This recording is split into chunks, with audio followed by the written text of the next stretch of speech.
반갑습니다. 송지준입니다. 이재명 후보가 시간이 가면 갈수록 점점 더 사면 초과에 놓이고 있습니다. 어떤 분들이 저한테 그런 말씀을 하십니다. 이재명 후보에 대한 논란이 하루 걸러 하루마다 새로운 논란이 터지다 보니까 이거 내가 정리가 좀 안 된다. 그래가지고 제가 그분한테 그런 말씀을 드렸습니다. 아니 제 채널을 구독을 안 하시고 알림 설정을 안 해놓으시니까 그렇죠. 제가 매일마다 이재명에 대해서 새로운 논란을 정리하고 있는데 그거 한 개라도 놓치면 무슨 말인지 못 알아들으십니다. 그렇게 말씀을 드렸습니다. 지금 영상을 보시는 분들 중에도 혹시 구독, 알림 설정 이런 거 안 하신 분들은 이재명 사건에 대해서 정리하겠다라는 걸 위해서도 꼭 하셔야 됩니다. 이게 매일마다 새로운 논란이 터져나오기 때문에 한 개라도 놓치면 무슨 말인지 못 알아들어요. 오늘 제가 영상을 통해서 말씀드리고자 하는 것은 뭐냐? 분명히 사실입니다. 이미 더불어민주당 경선이 끝나가지고 이재명을 대통령 후보로 만들었습니다. 그런데 그렇게 대통령 후보로 결정이 되자마자 여러 가지 잡음이 나오고 있는데요. 대표적으로는 이낙연 측에서 잡음이 나오고 있죠. 그런데 문제가 뭐냐면 이낙연 측의 잡음 정도야 무시할 수 있다라고 쳐도 무시할 수 없는 사람의 엄청난 잡음이 지금 나오고 있습니다. 그거는 다른 사람이 아니라 문재인 대통령입니다. 지난 10일 더불어민주당은 마지막 경선을 끝으로 이재명으로 대통령 후보를 결정했습니다. 두 사람이 포옹을 하면서 뭔가 상황이 정리되는 듯한 그런 모습이었는데요. 전혀 그렇지 않았죠. 문제가 되는 것은 이재명 후보의 득표수였습니다. 이재명 후보는 50.29%로 가까스로 과반을 넘겨서 본선에 직행했는데요. 저게 가능했던 이유가 중도 사퇴를 했던 정세균과 김두관 두 사람 때문이라는 겁니다. 정세균은 지금까지 2만 3천 표 정도를 받았고요. 김두관은 4,400표 정도를 받았습니다. 저 두 사람의 표를 무효표로 하지 않고 유효표로 처리하게 된다면 전체 모집단이 증가하기 때문에 이 지사의 득표율이 49.32%로 낮아지게 되고 과반을 못 넘기기 때문에 결선 투표를 치러야 한다는 것이죠. 이낙연 측에서 주장하는 건 간단한 겁니다. 100명 중에서 50표를 받았으면 50% 득표한 게 맞지만 150명 중에서 50표를 받았으면 50표를 득표한 게 아닌 거겠죠. 그렇기 때문에 정세균, 김두관 두 사람의 표를 합쳐서 모집단이 늘어나게 된다면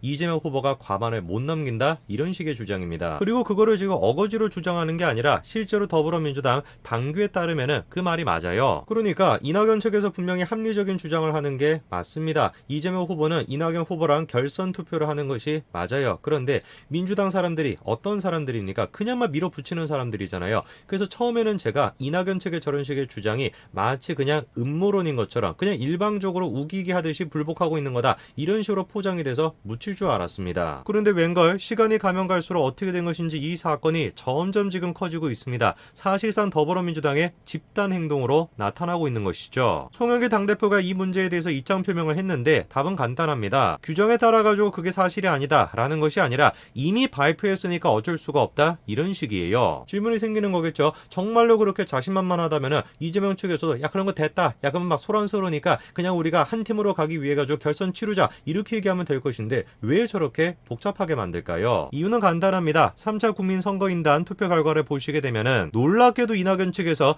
62%나 득표를 했고 이재명은 28%밖에 득표를 못했습니다. 투표에 참여한 사람만 하더라도 30만이 훌쩍 넘고요. 그 중에서 유효 투표가 24만 명을 넘습니다. 왜 그러면 도대체 이재명 측에서는 합리적인 이낙연 측의 주장을 무시하고 일방적으로 그냥 우기는 것일까? 이유가 딱 한 가지인 겁니다. 결선 투표를 하면은 뭐 할 수도 있으니까 실제로 질 수도 있기 때문에. 자, 그래서 더불어민주당의 선관위원장인 이상민이 이번에 이렇게 얘기했습니다. 이낙연 후보가 62.37%를 얻은 거를 보고 잘못 읽었나 싶을 정도로 너무나 당황했다라는 거죠. 그래가지고 민심은 천심이고 끝까지 선거는 지켜봐야 된다라고 얘기하는데 결국에 이상민도 뭐라고 얘기합니까? 이낙연, 이재명이 0.01%로 이겼어도 따라야 한다 이렇게 지금 우기고 있습니다. 민심은 천심인 것이다. 선거는 끝까지 봐야 된다라고 얘기하는 사람이 엉뚱한 지금 소리를 하고 있는 것이죠. 현재 지금 대한민국에서 일반 국민들의 상식적인 수준으로 봤었을 때 이재명이라고 하는 사람은 후보가 될 수가 없습니다. 사상 최대 지금 비리 사건에 연루가 되어 있는 사람인데 어떻게 그런 사람이 대통령이 될 수가 있습니까? 일반 국민들의 수준에서는 그게 말이 안 되는 거예요. 그래서 일반 지금 투표를 보게 된다면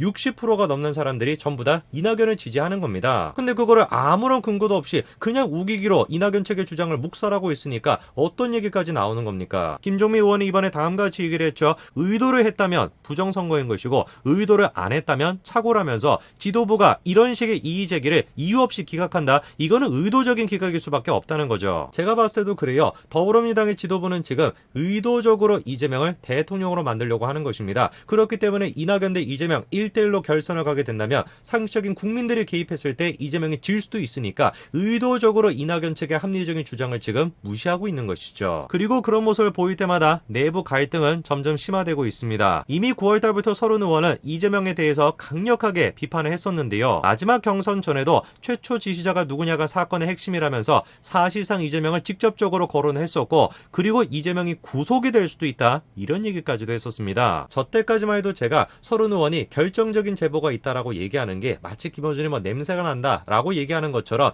마지막 경선을 앞두고 뒤집기를 하기 위한 정치적인 수단이다. 저는 그렇게 생각을 했습니다. 그런데 경선이 끝나고 나서도 서른 의원이 뭐라고 얘기를 합니까? 재차 결정적인 제보가 있다. 본선을 가면 진다는 게 객관적인 사실이다. 이렇게 얘기합니다. 뿐만 아니라 자기가 직접 제보자 3명을 만났는데 그 사람들이 하는 얘기가 뭐냐? 대장동 사건에 이재명이 연루돼 있다라는 거죠. 서른이 만났다라고 하는 제보자 3명은 지금 자신의 신변이 두려워서 두려울 수밖에 없겠죠. 이재명을 상대하는데 얼마나 두렵겠습니까? 그게 지금 두려워서 얘기를 공개적으로 못하고 있다고 합니다. 그런데 아마 갈등이 심화가 된다면 이 세 사람의 입장 또한 마찬가지로 공개가 되지 않을까라고 생각이 드는데요. 이런 차원에서 우리가 주목해봐야 되는 한 사람이 있습니다. 바로 문재인 대통령의 입장이죠. 이번에 이낙연 측에서 이재명을 적극적으로 공격했던 계기가 뭐였습니까? 화천대유 사건에 대해서 대장동 사건에 대해서 계속해가지고 침묵해왔던 청와대가 이런 식의 공식적인 입장을 내놓고 그리고 난 다음에 이낙연의 입장이 바뀌었었습니다. 당연히 그럴 수밖에 없겠죠. 친문 세력의 대표라고 하는 이낙연은 누구의 눈치를 볼 수밖에 없겠습니까?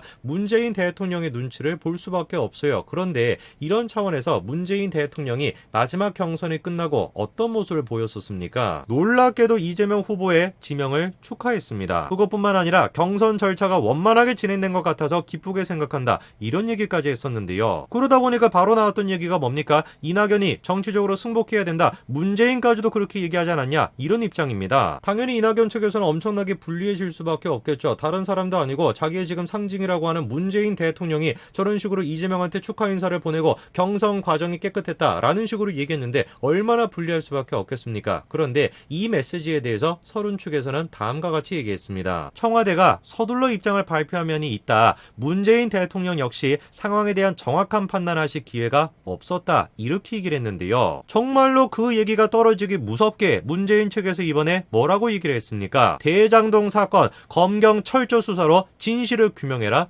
이런 메시지를 내놓은 겁니다. 그렇게나 문재인 대통령을 못살게 굴었던 이재명이 호남의 표를 받기 위해 가지고 계속해가지고 문재인의 눈치를 보고 있었는데 대놓고 문재인 대통령이 다른 사람도 아니고 문재인 대통령이 대장동 사건에 대해서 저렇게 언급을 한다. 당연히 이재명 측에서는 엄청난 지금 위기일 수밖에 없겠죠. 침묵을 지키고 있던 문재인 대통령이 드디어 직접적으로 메시지를 내놨습니다. 저 메시지를 기점으로 해가지고 상황이 굉장히 변할 것 같은데요. 이 혼란 속에서 이재명 후보가 끝까지 자리를 지킬 수 있을지 저는 굉장히 흥미롭게 지켜보겠습니다. 이재명 본인 스스로는 고통스럽겠지만 여기까지 말씀드리겠습니다. 감사합니다.